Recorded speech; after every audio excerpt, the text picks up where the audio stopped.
E aí galera, beleza? Hoje vamos falar sobre a criação do GTA 3, a passagem de 2D para 3D e a criação da Rockstar.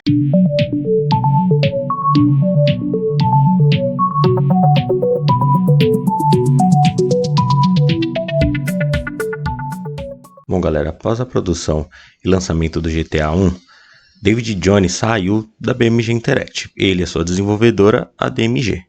Ou seja galera, a BMG tinha perdido o seu principal desenvolvedor de jogos, o que era muito perigoso. Porém, Sam e Dan Houser fizeram a sua própria desenvolvedora, a Rockstar Games, em 1998. Pensando numa sequência do próximo GTA, Dan Houser começou a negociar direitos musicais, e ele negociou diretamente pela Rockstar e não pela BMG.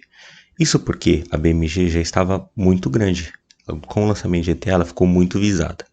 Ela ficou tão visada a ponto da Take-Two, uma produtora americana de jogos, hoje em dia muito famosa, mas na época ainda pouco conhecida, porém com muito dinheiro, decidiu comprar a BMG Interactive. Ou seja, comprando a BMG Interactive, compraria a Rockstar Games, que tinha acabado de ser lançado. Isso para os irmãos Houser era muito bom, porque eles teriam uma publisher com muito dinheiro e que queria investir 100% dos seus esforços em jogos. Ou seja, a Rockstar teria muito mais tempo e dinheiro, além de equipe profissionalizada, para produzir o seu próximo jogo. Antes do lançamento do segundo GTA, foi lançado o GTA London 1966.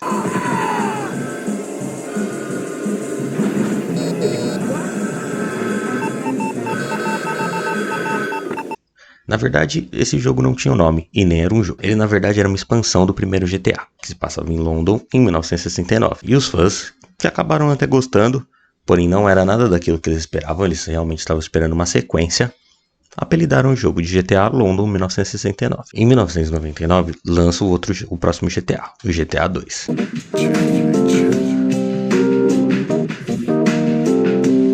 Dean France, I don't need to show you my ID here. I mean, cops everywhere. But is there ever a cop when you need one? No!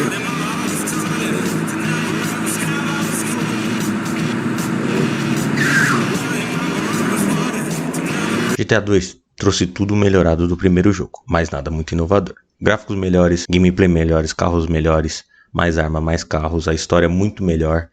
E agora finalmente o personagem tinha um nome, Cloud Speed. Bom, conforme eles planejaram e pensaram, o segundo jogo teve a mesma repercussão do primeiro na mídia. Ou seja, mídia caindo em cima, países processando, países banindo. Por exemplo, o Brasil foi outro jogo banido que nunca chegou originalmente aqui no Brasil. Porém, teve um problema. Como ele não tinha nada de inovador e os gráficos ainda estavam bem ultrapassados, ele ficou com uma cara de jogo muito antigo.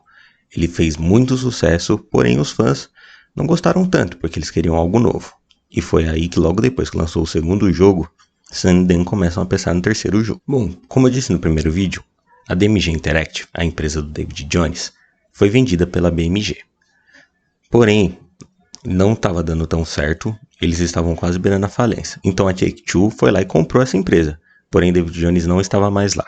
Ele já tinha saído e fundado outra produtora de jogos. Bom, mas o que a Take-Two faria com essa empresa? Eles abriram outra Rockstar, a Rockstar North, que ficaria responsável basicamente por produzir o terceiro jogo da franquia. Pensando nisso, Sam e Dan queriam um jogo 3D, já que todos os jogos dessa época estavam lançando em 3D, já que era meio novidade no mercado até então.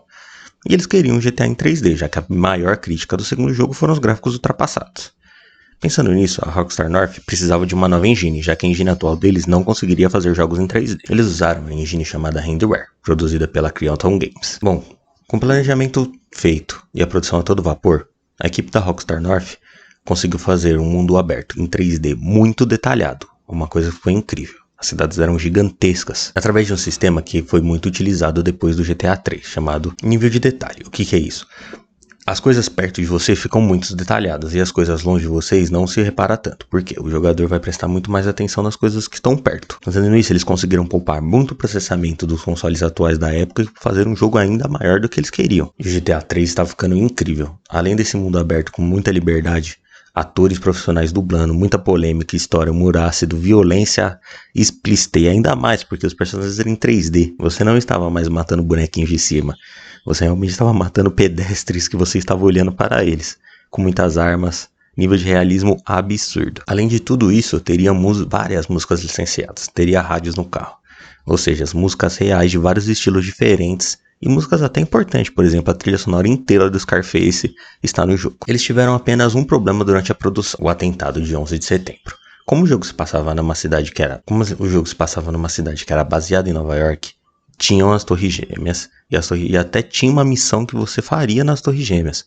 Porém, o jogo lançaria 2 semanas após esse atentado, então eles retiraram toda essa parte do jogo. E no fim de outubro de 2001, seria lançado o GTA 3 para os consoles de nova geração na época, no caso o PlayStation 2 especificamente. E cara, esse jogo foi revolucionário.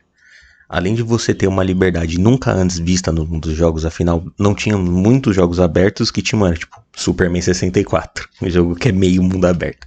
Era um jogo totalmente mundo aberto, onde tinham personagens da vida real, que você fazia missão com eles, ironizava todos eles, incluindo o Scarface. Existia um nível de capricho nos detalhes que era impressionante.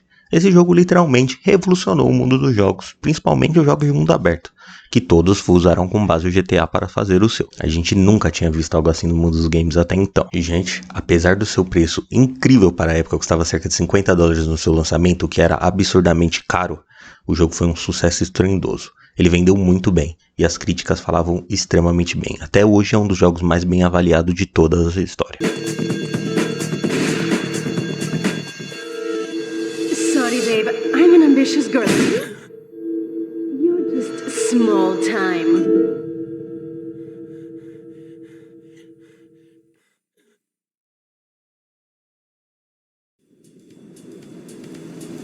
Chegou a vencer 15 milhões de unidades de jogos. Bom, só que com a bonança vem um problema. O problema do GTA, que aconteceu no 1, no 2 e no 3, foi muito pior.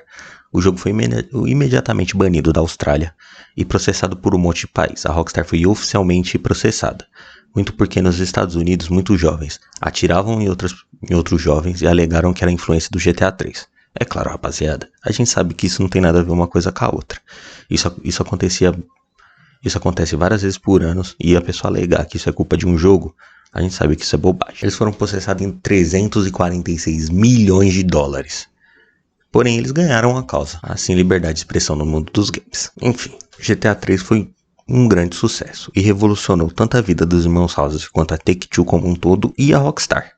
Eles começaram a comprar inúmeros outros estúdios. A Toronto Studio, que virou a Rockstar Lincoln, e também compraram a Rockstar Canada. Como é que tinha uma Rockstar Canada nessa época? Estranho, mas ela virou a Rockstar Toronto, empresa responsável pelo jogo Max Payne, por exemplo, que antes não era produzido pela Rockstar e agora viria a ser. Enfim, a franquia GTA não podia parar, e logo eles começaram a produzir o próximo GTA, que é a história para a próxima parte desse vídeo e parte final. Muito obrigado por terem assistido, rapaziada.